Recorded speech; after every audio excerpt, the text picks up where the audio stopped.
Why the need to introduce this regulation? Yes, okay. Evans,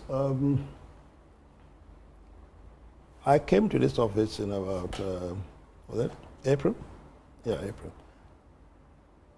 But immediately I came here, I discovered that at a point in time, the cabinet had been concerned about the extent of the import bills of this country.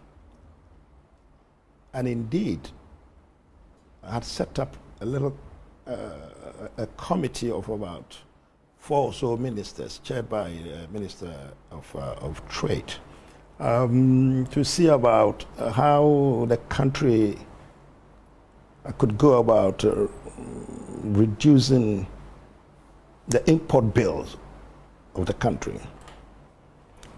Obviously, not much had been done, not even by the committee before the previous minister left, and as I said, not much had been done. But I picked it up from there. We looked at the figures.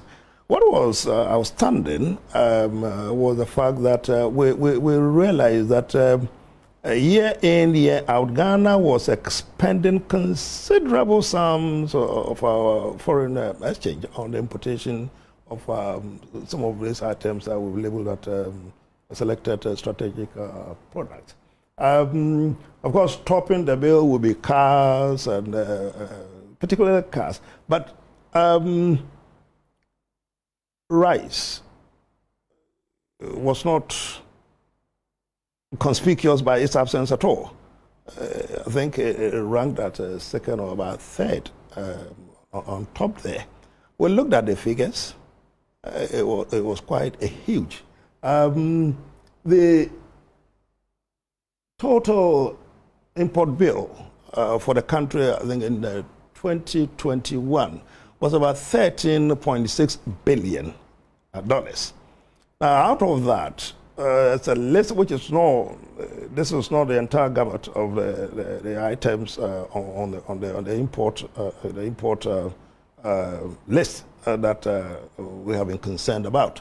There have been about 50 items on the list, and this alone constituted about 34 or so % of the entire imports of the country. Fast forward to last year, was another close to about $12 billion imports into the country, and some of these basic items. Straight from the pandemic and all the crisis, everybody seems to be aware in the country. We thought that something strategic had to be done, something fundamental had to take place. We can't just continue doing the old things and expect to get any different results from what had been going on. So the thinking was that, look, the MPP government in coming to government, taking over the reign of power, had said that we'd intend to transform the economy. We're going to transform the economy on the back of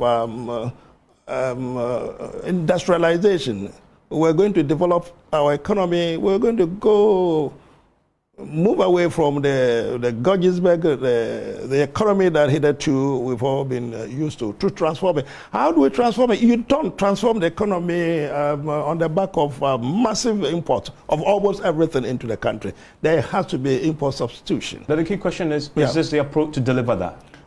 Where you restrict strategic products? That's one of the approaches, yes. So it's a two-pronged approach.